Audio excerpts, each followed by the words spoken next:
Hey YouTube, welcome back to Heiko's Garage.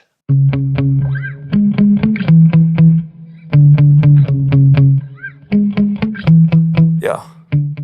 I finally got sucked into the vintage dive watch craze that's been going on YouTube. I've ordered a vintage homage watch from Aliexpress and now I'm not sure if I should keep it.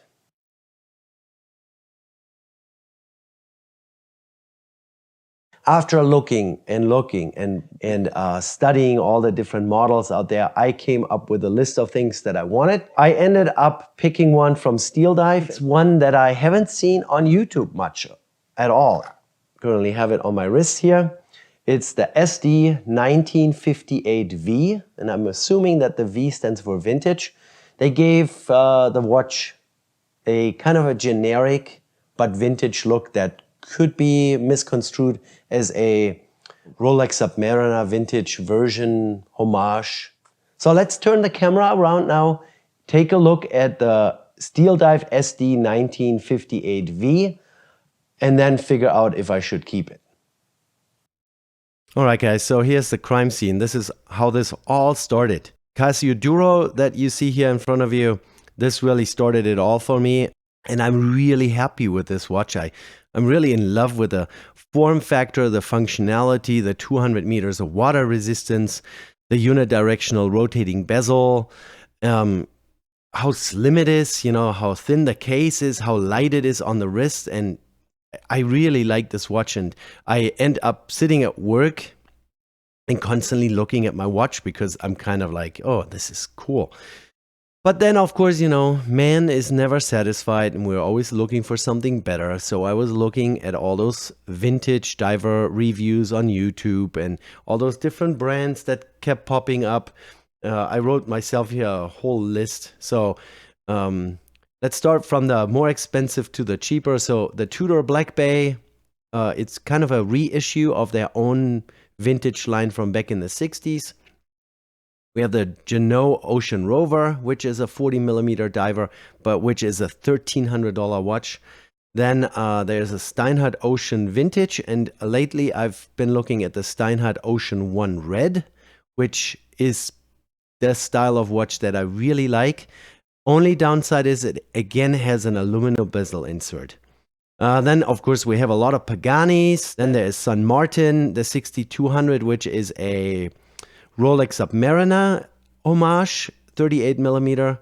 And they also make a Black Bay 58 homage, 40 millimeter case. And then there is, of course, the $99 Invicta 1953, which I think I probably should have bought because Invicta is somewhat of a brand name, which is not necessarily associated with AliExpress. And I think in this whole search and hunt for a perfect watch for my arm, the biggest problem I have is with the fact that this watch here, the Steeldive SD1958V, is from AliExpress. I think that is my biggest gripe with this watch.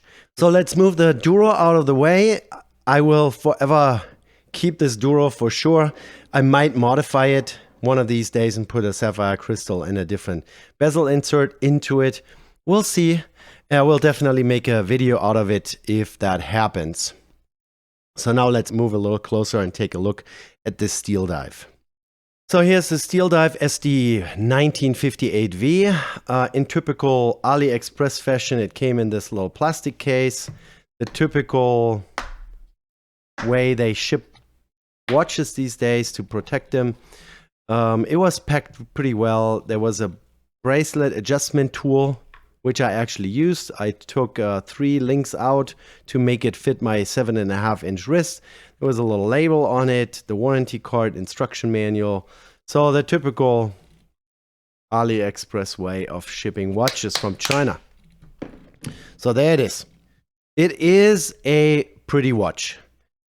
They definitely gave it the vintage treatment. So the indices are all printed together with the branding of the watch and automatic, and then also 200 meters of water resistance all printed on. There's nothing applied. The dial itself is completely matte black, and together with the orange color of the printed indices and the racetrack around it, it has a little bit of an orange hue to it, but I think that has more to do with the blue anti-reflective coating on the sapphire crystal and maybe all this orange that is around. The hands are gold color, also with the orange colored loom. So I find this orange to be a little too orangey and not really radium style of color that you would see on a true vintage watch. So this is definitely their own interpretation of vintage, or they just didn't have any other color available. Most other watches are a little bit more on the yellow side rather than orange. But overall, I'm pretty happy. I think there is a little bit of some contrast missing. So if maybe the word automatic would be printed in some other color, or maybe the automatic and the 200 meters and the Steeldive would have been white, for example, that would have been a little bit of a contrast. As you can see, we have the typical Rolex Submariner style handset on there, a pencil hand for the minute, the running lollipop for the second hand. I think the length of the second hand is actually perfect. And then we have the Mercedes hand for the hours. It's all very well done, so that looks pretty good. If you zoom in a little closer on the hands, you will notice that they are not very well finished. The edges are a little on the rough side, but with bare eye, you cannot see that. Then around the dial and the printed indices and the racetrack, we have a chapter ring. That's really not a chapter ring. It's really just a brushed stainless steel insert. So that's pretty nice. So not more confusion, not more numbers. So it's just brushed stainless steel. That's pretty nice. Surrounding that is our bezel with a ceramic bezel insert that is fully loomed. The ceramic insert fits perfectly. It's really shiny. It's very nice. The bezel itself is this fine coin edge bezel, which is really thin, which can be a little bit of a problem because if you want to turn your bezel, you have to kind of grab it at a spot where you can actually reach the coin edge. It's pretty stiff, but the action is perfect. So it has a nice click to it. It doesn't have any backplay. And surprisingly, it actually lines up perfectly with the racetrack on the dial. So that's nice. Then we have the case around it here. You can see the lugs. They are brushed here at the top surface. I guess they were intending to match it up with the solid endings of the bracelet. Then we have a little chamfered edge that is polished. And then the watch sides of the case are mirror finished, which is pretty nicely done. We have a non-protected screw down crown. The screw down action is pretty smooth. Since they used an NH35, which is a movement that usually has a date complication, and this watch has no date indication, so you have two positions you can pull it out to, and one of them is completely, this is the one that changes the time. The first click here, there, is absolutely dead. It doesn't do anything. So that's the compromise that they made. They used a date complication movement without the date complication. But yeah, overall, I'm pretty happy with how this all functions here. Let's put it there. You guys like that, huh? Screw down function here, or the action is pretty smooth. And yeah, there we are. It's a good size. The crown is also branded. It has the Steeldive logo on it, which is the actual logo is raised against the lower surface there. So overall, I'm pretty happy with the look. Like I said, there could have been a little bit more contrast, maybe a little red tip on the second hand, maybe some white printing. I don't know exactly. They would have had to play around with that. So the SD1958V. Like I said, it has an NH35 movement, Seiko, 200 meters of water resistance. It's a 41 millimeter case across here to there. It's about 15 millimeters thick, and about a millimeter is the sapphire crystal that sticks out, about a millimeter. So with a more flat sapphire crystal, we would have been at 14 millimeter. We have a 49.6 millimeter lug to lug, a 56.4 millimeter from male end link to male end link, which makes this pretty bulky on the wrist. And it's a 22 millimeter lug width. And this whole puppy here, I couldn't believe it when I first saw it, weighs 189.13 grams. So now let's take a look at the bracelet a little closer. Like I mentioned, male end links, not a big fan of it. It should be female end links up there. And then each link, it looks like it's 3 pieces, but it really is only 1. They are connected up here. We have polished sides on the brushed links. I can't tell how they are connected. There are no pins to be removed. Up here is 1 pin, and then towards the clasp we have pins that can be pushed out, so no screws. And then we have the typical cheap pressed clasp here at the bottom with the safety flip up piece and the safety pushers. Everything is pressed, nothing special. There's some Steeldive branding on the clasp, both engraved. Like I said, I had to remove 3 links to make it fit my 7.5-inch wrist. Overall, it's pretty comfortable. The edges are well rounded. Nothing really pinching or pulling out the hair.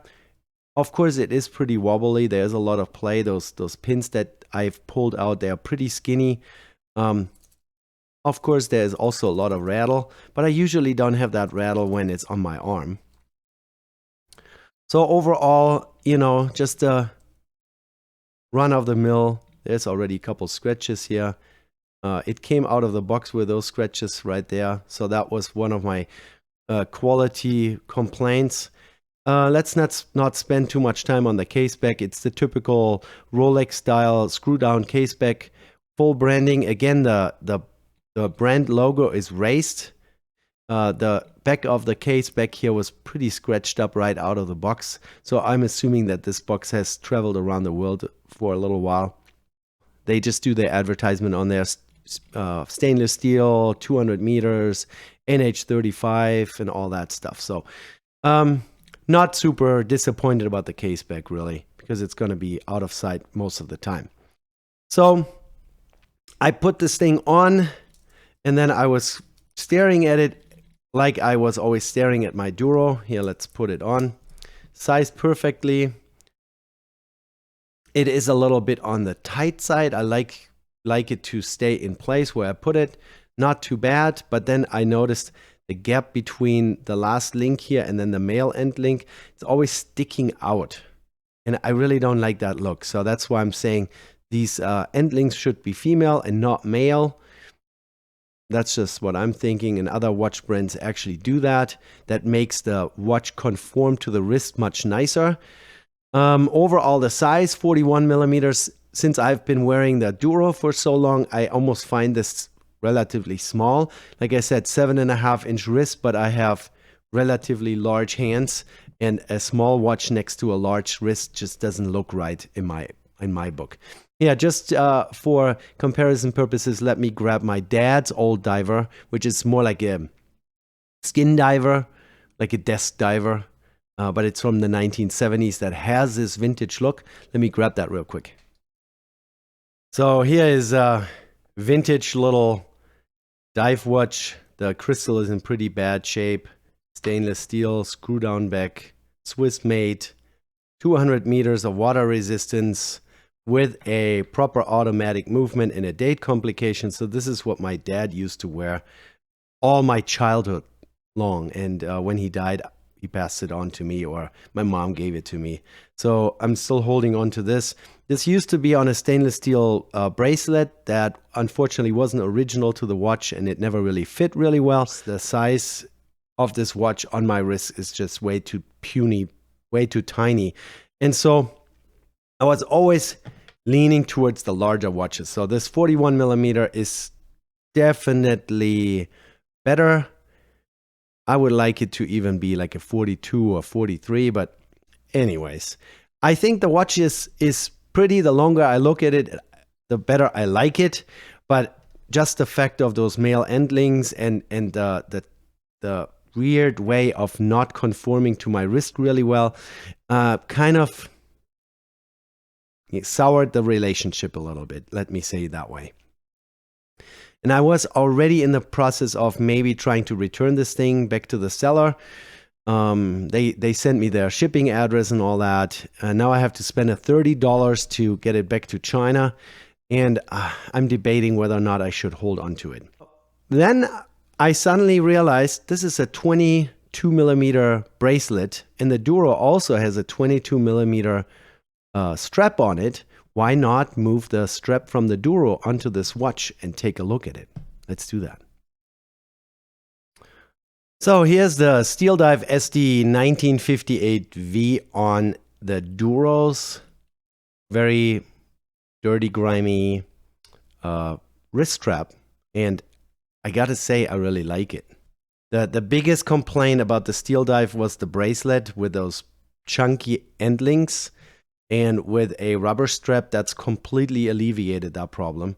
The only major concern that I still have with this watch is the fact that it's still an Aliexpress purchase with a Aliexpress brand.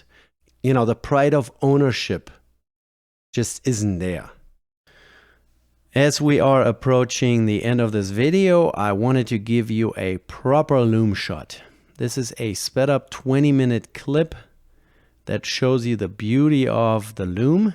They did actually a pretty good job. The hands and the dial are very well matched color-wise. They are in this vintage retro looking yellow, and the rotating bezel fully loomed in bright blue. And the combination of those two colors I think works pretty well in this case. The blue on the bezel is so bright that you can even see it during low light conditions during the day. I will attach a couple photos at the end here for you to see that as I walked through a hallway today, and I suddenly noticed this blue sheen coming off of the rotating bezel. Very pretty. So I'm slowly warming up to this watch. I'm falling in love with the look of it. And I also took some wrist shots for you so that you can take a look at that, what it looks like in outside bright light conditions.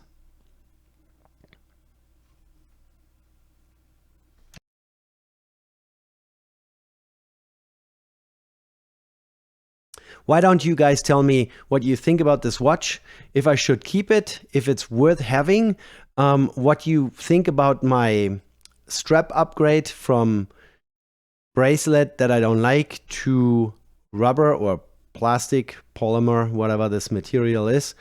Do you think this is a worthwhile investment, $180 for a Steeldive from AliExpress, or should I just return it to China? All right, guys, that's it. That's all I have about the Steeldive SD1958V. Have a good one. See you in the next one. Take care. Bye.